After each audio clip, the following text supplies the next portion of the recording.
The sun was setting low, painting the village sky in shades of orange and gold. The sound of birds returning to their nests mixed with the soft rustle of palm leaves in the evening breeze. Beneath that fading light walked Amara, her steps graceful, her heart full. She was a young woman of striking beauty, not only because of her face, but because of the gentleness that lived inside her. People often said her smile could melt anger, and her words could soften even the hardest heart. Her heart, however, belonged to one man. Chike was no prince, no rich merchant. He was a simple farmer, broad-shouldered and strong from years of labor in the fields. His hands were rough with calluses, but in Amara's eyes, they were hands that built dreams. Every harvest, every coin he saved, was with one goal in mind: to pay her bride price and make her his wife. Theirs was a love that grew quietly, in whispers and stolen moments. At the edge of the river, they met when no one was watching. There, they spoke of the life they dreamed of building together. "We will have a home with wide windows," Chike would say, tracing shapes in the air, "a place where the children will run free, and the smell of roasted yam will fill the evenings." Amara would laugh softly, her eyes shining like stars reflected in the water. "And I will fill our home with song. Even when the world is heavy, I will sing for you." These were promises spoken, not just in words, but in the quiet beating of two hearts bound by hope. Yet, around them, shadows of reality lingered. Tradition was no small matter. Bride price was more than wealth, it was respect, honor, and proof of a man's worth. Amara's family carried that tradition heavily. Her mother, gentle and caring, wanted nothing more than her daughter's happiness. She saw the love in Amara's eyes and prayed her husband would not stand in its way. But Amara's father was a different man, proud, stern, and unbending. He measured worth not by love but by wealth and duty. To him, a bride price was no small token. It was the weight of a man's honor. He believed only those who could meet the demands deserved his daughter's hand. And though he tolerated Chike, he doubted his strength to fulfill tradition. Living in the same house with them was Njozi, Amara's cousin. On the surface, Njozi was helpful, fetching water, assisting Amara with chores, and smiling whenever elders praised her obedience. But inside her heart brewed a storm of envy. She watched Amara glow with love and attention, while she herself remained unnoticed, unmarried, and burdened by comparison. Every glance at Amara's joy cut her like a knife. Feeding a bitterness she kept well hidden. At night, as Amara hummed to herself while weaving mats, Njozi's eyes followed her not with admiration, but with silent resentment. "Why her?" she thought. "Why does she get everything while I remain in the shadows?" The family's compound often echoed with laughter when Chike came to visit. Amara's mother welcomed him warmly, slipping him extra food for his long journey home. Amara's father, however, often sat in silence, his eyes watching, judging, measuring. Chike would bow respectfully, determined to prove himself through patience and effort. And she would sneak glances at him, her face glowing like the moon, her heart whispering silently, "One day, I will be yours." Yet even in these tender moments, a sense of foreboding stirred in the air, for though love bloomed between them, envy and pride were already sowing seeds of conflict. Amara could not yet see the danger that lived under her own roof, nor the storm that would one day shatter her innocence. But for now, she clung to her love with hope. In the warmth of Chike's gaze, she believed nothing could break them apart. The rains had passed, leaving the earth soft and fertile. With each sunrise, Chike's farm flourished, a reflection of his determination. For years, he had bent his back under the sun, planting yams, tending goats, and saving every coin he could spare. His friends often mocked his seriousness, but Chike only smiled. He was working not just for himself, but for Amara, for the day when he could walk proudly into her father's compound and pay her bride price. That day was drawing near. In the village, the bride price was not just a list of goods, it was a symbol of respect, of honor, of a man's promise to care for his wife. For Amara's father, it was even more. It was a test. He had demanded not only goats and yams, but fine cloth, palm oil, and money to seal the union. Many whispered that his demands were heavy, but Chike accepted them without complaint. To him, no price was too great for the woman he loved. Slowly, piece by piece, he gathered the wealth. 2 strong goats, tethered with ropes, heaps of yams stacked neatly in baskets, bright cloth folded carefully, its colors shining like the evening sun, a leather pouch of coins, each one earned with sweat and sacrifice. When Chike looked at it all, his chest swelled with pride. He had done it. He had proved himself. Soon, Amara would be his wife, and their dreams would no longer be whispers by the riverside but the rhythm of their daily life. Amara glowed with joy. She helped her mother prepare mats, humming songs of love as her hands worked. At night, she would think of the goats bleating softly, the cloth folded in readiness, and the day her father would finally bless their union. Her heart swelled with hope, but somewhere in the shadows, another heart burned with something darker. Ngozi. She had watched Chike's preparations with narrowed eyes. Each yam he carried, each goat he tied, each coin he placed aside, every piece felt like a thorn in her skin. All of this for Amara, she thought bitterly. And what about me? Who gathers wealth for me? Who sees me worthy of such honor? Her jealousy grew silently, hidden beneath a mask of smiles. Outwardly, she praised Chike's efforts. She even offered to help, pretending to be loyal and trustworthy. When Chike came to Amara's compound with baskets of yams, it was Ngozi who eagerly carried them inside. When he delivered cloth and palm oil, it was Ngozi who offered to keep them safe until the wedding. Chike, innocent and grateful, trusted her. In his eyes, Ngozi was family, and family was to be trusted. He believed she was simply supporting her cousin's happiness. Amara too saw her cousin's actions as kindness, never imagining the storm of envy beneath her smile. As the bride price wealth gathered in the family compound, the atmosphere grew tense. Amara's father, stern as always, inspected the goods with sharp eyes. He said little, but the tightening of his jaw revealed his thoughts. It is good, but is it enough? Tradition gave him power, and he wielded it with pride. Amara's mother, on the other hand, prayed quietly, hoping her husband's pride would not crush her daughter's happiness. Through it all, Chike remained steady, bowing low, speaking with respect, and promising that nothing would stop him from honoring the family. His love gave him strength, but while he trusted Ngozi plotted. In her heart, she whispered, if Amara's happiness is to rise, let me be the one to bring it down. Let me show them that Chike is not as worthy as they think. Her bitterness hardened into intent. Every time she touched the goods, every time she handled the yams or counted the coins, she thought not of care but of opportunity. Slowly, quietly, a dangerous idea began to form, and yet, no one saw it. Amara dreamed of her wedding day with innocent joy. Chike walked with pride, believing his struggles were ending. Even the villagers whispered of the beautiful union to come. Only Ngozi's heart beat to a different rhythm, one that promised betrayal. The wealth of the bride price was gathered. The path to marriage seemed clear. But, in the shadows of the compound, the seeds of envy had been planted. Soon, they would bear a bitter fruit.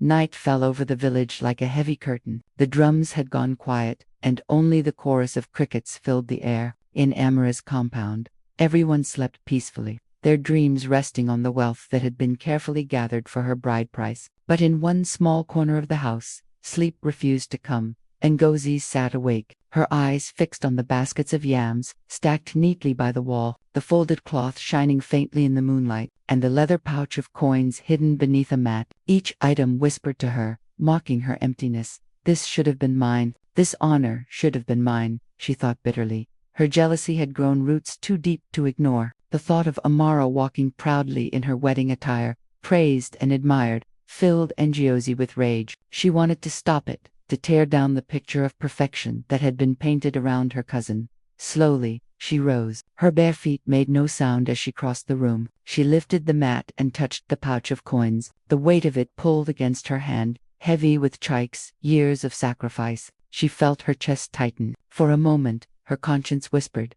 "Don't do it. This is wrong." But envy silenced that voice. She took a handful of coins and slipped them into her wrapper. Tomorrow, she told herself, she would sell some in the nearby market, far away from watchful eyes. The rest, she would take later, piece by piece. Until Chike's offering fell short. The goats bleated softly outside, tied under the shed. Ngozi's eyes shifted to them. Already, she had whispered to a trader in the next village, promising to sell one of the animals at a low price. It would look like nothing had happened until the day of the wedding, when questions would be asked and doubts would arise. Ngozi's plan was simple: make Chike appear careless, weak, and unworthy. She would not only ruin Amara's joy but also crush the respect the villagers had begun to show Chike, and in that shame, Ngozi hoped she would find some twisted satisfaction. Days passed, and Ngozi's scheme unfolded in silence. A basket of yams was gone, spoiled and thrown away. she explained with a false smile. One goat disappeared, stolen in the night, she cried, clutching her chest in pretend grief. A few coins were missing, perhaps miscounted, she said innocently, shaking her head. Amara never suspected. To her, Josie was still the helpful cousin, always ready to run errands, always willing to carry loads, always smiling at the right time.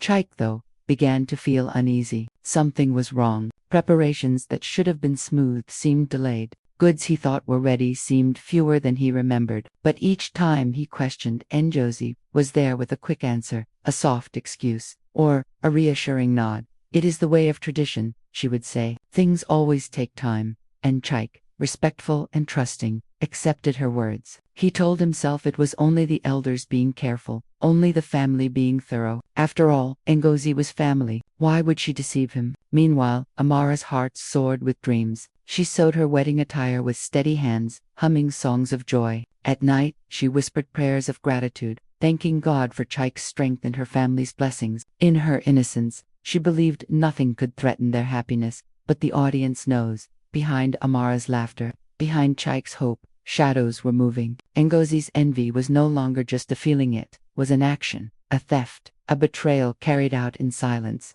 Piece by piece, she was cutting away at the very foundation of their union. The yams, the goats, the coins, all slipping through her greedy hands, and yet no one saw it. Not Amara, with her bright eyes and soft heart. Not Chike, with his weary hope and endless trust. Not even Amara's parents, who thought everything was safe under their roof. Only the night, only the walls, only the audience knew the truth. The bride price was being stolen, and the wedding day would not bring the joy they expected, but a storm of shame and heartbreak. The village had not seen such excitement in many months. Word spread quickly. Amara's wedding day was drawing near. Women gathered in clusters, pounding yam, drying fish, and preparing spices. Men discussed the union in loud voices under the shade of palm trees. Children sang playful songs, skipping about with the joy that always came with celebrations. In Amara's compound, the air was alive with the rhythm of preparations. Mats were laid out, palm fronds tied along the fence, and baskets of kola nuts placed in readiness for the guests who would soon arrive. The sound of drums floated from a distance, practicing for the day of celebration. Amara should have been at peace, but something inside her heart was unsettled. Her father had grown quieter with each passing day. His face, usually stern, now carried a shadow of doubt. He spoke little, but when he looked at Amara, it was as if his eyes carried a secret he would not share. Her mother, gentle and kind, tried to cover the silence with laughter, but even her smile seemed forced. At night, Amara heard her parents whispering in low tones. She could not make out their words, but she felt their worry. When she asked her mother, the woman only touched her cheek and said, "Do not fear, my daughter. What is meant for you will not pass you by." But Amara was not blind. She knew something was wrong, though she could not place it. Meanwhile, Ngozi played her role with skill. She was everywhere, her hands busy, her face glowing with false humility. She helped sweep the compound, carried firewood, fetched water, and greeted guests with warm smiles. To the eyes of the elders, she looked like the model daughter, hardworking, obedient, respectful. Some even praised her openly, saying, "Amara is blessed to have such a cousin by her side." Every compliment only deepened the bitterness in her heart. She hid it well, but inside she rejoiced. Her plan was working. Soon, the cracks she had created would split wide open, and the world would see Chike not as a worthy man but as a failure. She whispered doubts into the ears of those willing to listen. "Have you noticed?" she said softly to one of the women helping with the cooking. "The yams do not seem as many as they should be. Perhaps Chike was not able to provide enough." To another, she murmured, "I heard the goats were not strong. My uncle was not satisfied." And to the elders, she hinted carefully, her voice full of false concern, "I only pray that everything is in order." You know how people talk when traditions are not fully respected. Her words spread like smoke, invisible at first, but slowly filling every corner of the compound. Soon, whispers began to grow. People asked questions in low tones, doubts took root, and suspicion began to hover in the air. Amara felt it. When she walked through the compound, she noticed the way some people looked at her with pity, as though they carried news they would not speak. Her father's silence deepened, his jaw tightening whenever Chike's name was mentioned. Her mother's hands trembled when she cooked, and her prayers grew louder in the evenings. Confused and afraid, Amara turned to Josie for comfort, never knowing she was the very source of her pain. "Cousin Amara," whispered one evening, "do you think father is unhappy with Chike? I see the worry in his eyes." Ngozi placed a hand over Amara's, squeezing it gently. "Do not trouble yourself," she said sweetly. "Sometimes men doubt until they see everything complete. I am sure it is nothing." Her voice was warm, her face calm, but her heart laughed silently. "Yes, doubt him, Amara. Doubt the man you love. The storm is coming, and you will never see me standing in its center." The preparations went on, but the joy that should have filled the household was mixed with unease. Amara smiled through her pain, trying to hold on to her faith in Chike. Each night, she prayed he would stand strong, that love would carry them through. But even in her prayers, fear lingered. Chike, too, noticed the change. When he came to the compound, he was greeted coldly by Amara's father. The man's silence cut deeper than words. Chike bowed low, offering respect, but his heart grew heavy. Something was wrong, though no one would tell him what. In the shadows, Josie's envy fed on their suffering. She walked gracefully, appearing helpful, while inside she burned with triumph. The net was tightening around them, and no one suspected her hand guiding it. One evening, as the sun dipped low and the compound filled with the scent of roasting yam, Amara's father gathered the elders. His voice was firm, his face hard. On the day of the wedding, he declared, "Everything will be made plain. If this man has truly honored us, it will be seen. If not, the truth will not hide." His words struck Amara's heart like a blade. She stood frozen, her hands trembling. Her mother reached for her, whispering comfort. But Amara felt the ground shift beneath her feet, and in the corner of the room, Josie lowered her eyes to hide the spark of victory that danced in them. The stage was set. The wedding day would not bring joy, it would bring fire. The long-awaited day dawned bright and golden. Roosters crowed before the sun broke the horizon, and the entire village awoke with anticipation. The celebration was not only for Amara and Chike, but for every family who longed for festivity, for every youth who dreamed of love, for every elder who cherished the binding of two households. Drums began to echo through the air, steady and vibrant, announcing the day of union. Women, adorned in colorful wrappers and beads, moved about with laughter, carrying trays of food and gourds of palm wine. Men gathered in small groups, dressed in their best attire, speaking loudly about the generosity of tradition and the pride of family. The compound was alive. Palm fronds decorated the fences, mats were spread across the ground, and pots of soup bubbled over firewood. Children chased one another, their excitement too great to be contained. Amara was dressed like a queen. Her hair was intricately braided, adorned with coral beads that shimmered in the morning light. Her wrapper glowed with rich colors, her blouse finely embroidered, her wrists heavy with bangles that clinked softly with her every movement. She sat quietly while women fussed around her, adjusting her attire, applying touches of oil to her skin to make it shine. Yet beneath her beauty, her heart trembled. She could not shake the heaviness in her chest, the feeling that shadows were trailing her into what should have been her happiest day. She smiled when people entered the room, but when they left, her smile faded, replaced by silent prayers whispered beneath her breath. Chike, too, was radiant. He wore his finest attire, his face glowing with pride and hope. His friends clapped him on the back, calling him a man, praising his fortune to have won Amara's heart. Yet in his eyes there was a flicker of unease. He had felt the shift in the household in the days leading up to this. He had noticed Amara's father's coldness, the whispers that seemed to rise like smoke around him. But he clung to faith. He told himself that love was stronger than rumors, that today would wash away every doubt. The elders gathered, their voices carrying authority. The kola nut was blessed, the ancestors invoked, and the ceremony began. Guests clapped and cheered, the drums grew louder, and the air filled with joy.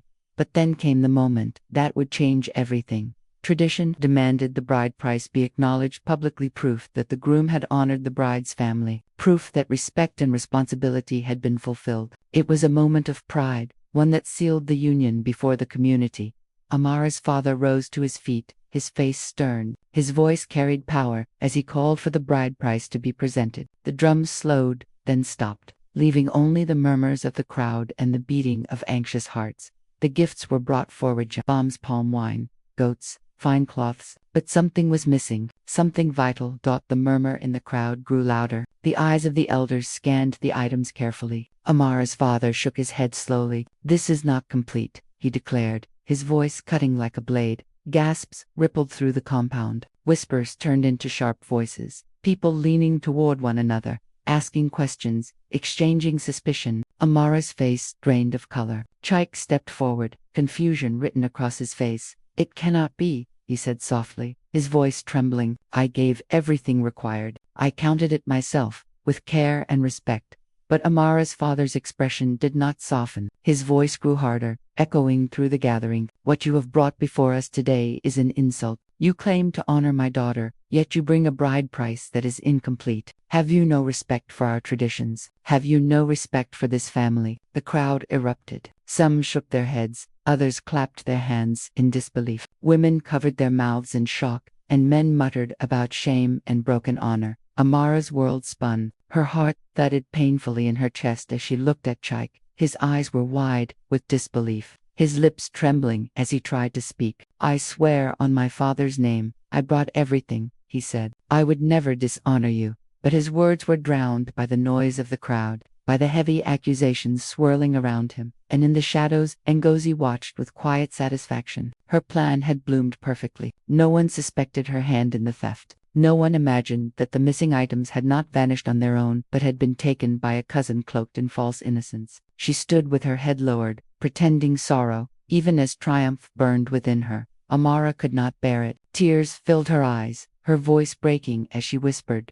"This cannot be true. It cannot." Her mother held her, weeping softly, while her father's anger blazed. He turned to Chike, his voice thunderous. "You are not worthy of my daughter. You have brought shame to us on the day of her honor. This union cannot stand on a foundation of lies and disrespect."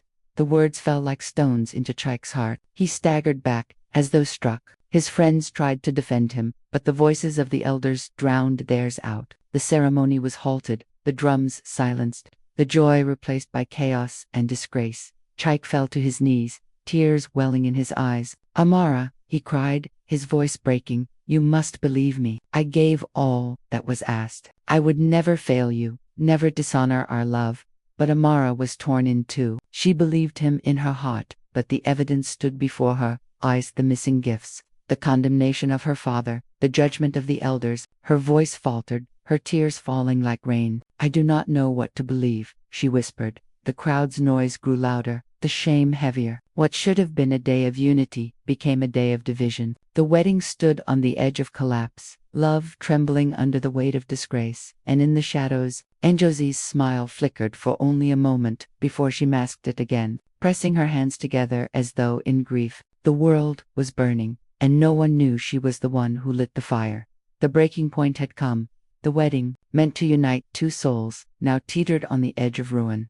The wedding ground was thick with shame. What had begun with drums and laughter was now suffocated by silence and whispers. Elders shook their heads, some declaring that the ceremony should end, others urging restraint. Amara sat trembling, her hands clasped tightly, her tears falling upon her wedding attire. Every dream she had carried was collapsing before her. Chike stood like a man drowning, struggling to speak above the waves of accusation. His voice was hoarse, his heart raw, yet every word seemed swallowed by the noise of doubt. It was then that a crack appeared in Ngozi's careful disguise. Among the crowd, an elder named Okoro raised his voice. He was old and sharp-eyed, one who had lived long enough to know that lies often wore the mask of truth. He stepped forward, striking his staff upon the ground. "Enough of this noise," he barked. The crowd fell silent, all eyes turning to him. His gaze swept the compound, sharp as a hawk's. "We are quick to condemn the young man, yet he swears he brought all that was required. Have we investigated where these missing items have gone? Or shall we shame a man without proof?" Murmurs rose. Some nodded, others frowned, but the elder's words planted a seed of doubt not in Chike, but in the accusation itself. Chike lifted his head, tears still on his cheeks. "I did not fail you," he said, voice trembling yet firm. "Ask those who received the gifts when I brought them. Ask those who helped carry them into this compound." His words carried desperation but also truth, and the elder Okoro was not blind. He turned to Amara's father. "Did you not see the gifts when they arrived?" Amara's father hesitated. "I saw them, but I did not count each one myself. I left it in the hands of the women and the young ones who prepared them." The crowd stirred again. Suspicion shifted, floating like a restless spirit through the air. Who had handled the gifts? who had been closest to them, and then, without meaning to, someone spoke. One of the younger girls, who had helped sweep the compound, whispered to her neighbor, not realizing her voice carried. It was Sister Ngozi who arranged the baskets. She told us to leave them with her before the ceremony. The words struck like lightning. Heads turned sharply toward Ngozi. Ngozi froze, her heart slamming in her chest. She forced a smile, bowing her head as though in humility. "Yes, I only sought to help," she said quickly, her voice smooth. "My cousin trusted me, so I kept the gifts safe. Surely that is no crime." But the seed of doubt had already taken root. Elder Okoro's eyes narrowed. "Then perhaps," he said slowly, "we should look where the gifts were kept. Let us see if they are hidden, misplaced, or taken." The crowd rumbled with agreement. Men and women moved quickly, searching the compound, their voices rising as they opened baskets, shifted mats, and looked beneath tables. Ngozi's calm mask began to crack. Beads of sweat formed at her temples. She clasped her hands tightly, whispering to herself, "Stay calm, they will find nothing. I hid them well." But fate does not protect a seed forever. A shout rose from the far corner of the compound. One of the young men came forward, holding something high above his head, a piece of cloth, folded carefully, with smaller items tucked inside. It was one of the missing gifts, hidden beneath a pile of firewood. Gasps spread through the crowd. All eyes turned to Ngozi, her face drained of color. She stammered, I do not know how that came there. Someone seeks to frame me." But suspicion had already hardened. The crowd's whispers grew sharper, their gazes narrowing. Amara's father stepped closer, his voice like thunder. "Ngozi, you handled the gifts. You told the girls to leave them with you, and now they are found hidden like a thief's secret. Speak, what do you know of this?" Ngozi's lips trembled. For the first time, her confidence faltered. The carefully woven lies began to unravel. Amara stared at her cousin, disbelief flooding her face. Her heart broke anew, not for Chike this time, but for the betrayal that had been festering so close to her. "Ngozi," she whispered, her voice shaking, "why would you do this to me? To us?" Ngozi's eyes darted wildly, searching for escape. "It was not I swear it. Someone must have placed them there to disgrace me." But her words rang hollow. The crowd no longer believed her. Elder Okoro's voice rang clear, sharp as judgment itself. "Truth cannot remain buried forever. The missing gifts have been found, hidden within your care. Deny it all you wish, but the spirits see what men cannot. Your deceit is crumbling before us." The compound erupted with voices, accusations, shock, anger. The air grew heavy, the celebration long forgotten, replaced by the heat of betrayal. And in that storm of revelation, Amara's tears changed. They were no longer for doubt or shame, but for the pain of knowing that her own blood, her cousin, had sought to destroy her happiness. Ngozi, cornered, struggled to hold her ground. Her pride still clung to her tongue, but her heart was unraveling. The truth was no longer in shadows. It had stepped into the open, and there was no returning it to the dark. The day that began in disgrace now hung on the edge of another, turning one that would decide whether love could survive betrayal, and whether forgiveness could rise from the ashes of envy.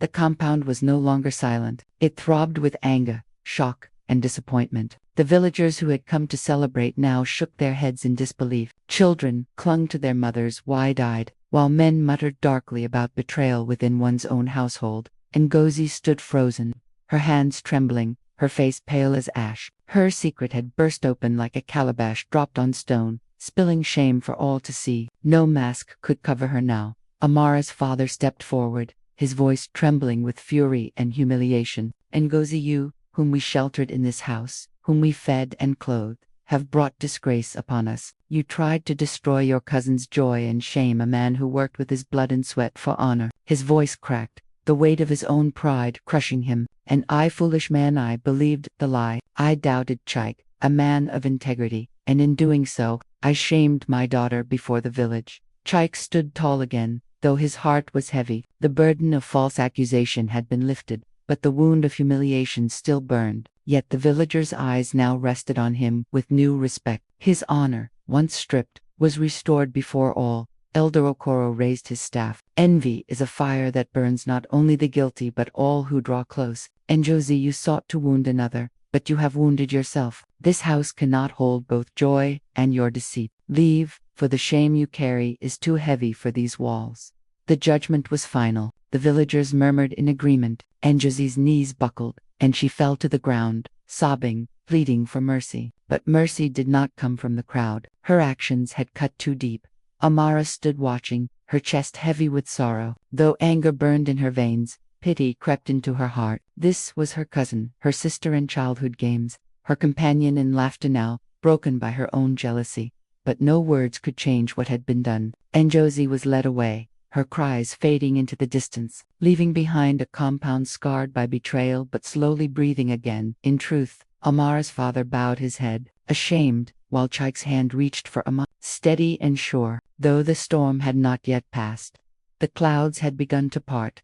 The compound that had once echoed with shame now softened into silence. The crowd remained, but their whispers faded into thoughtful murmurs. The elders, though stern, allowed space for calm to return. Slowly, the sting of betrayal gave way to a fragile stillness, as though the earth itself sighed in relief. Amara stood with tears drying on her cheeks. Her hands, once clenched in despair, now rested in Chike's. His touch was steady, warm, reassuring, reminding her that though envy had struck at the root of their love, it had not been able to uproot it. Her father moved toward them, his steps slow and heavy with regret. His once proud shoulders sagged, and his eyes, which had glared with suspicion earlier, now brimmed with shame. He bowed his head before Chike and Amara, his voice breaking.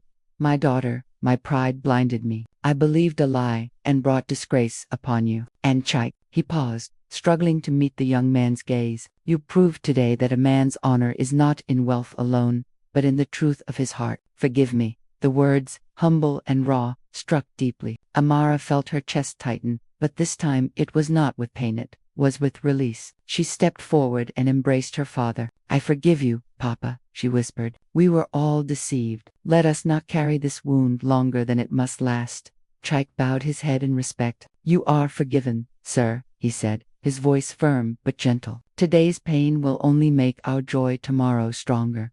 The villagers, moved by the humility in the air, nodded with approval. Some clapped softly, others sighed in relief. What had begun as a day of disgrace was slowly turning into a story of resilience. Yet, in the corner of Amara's heart, another weight lingered in Ngozi, though she had been led away. Her image burned in Amara's mind, her trembling hands, her tear-streaked face, the envy that had eaten her alive. Amara knew forgiveness did not mean forgetting, nor excusing, but freeing herself from the chains of bitterness.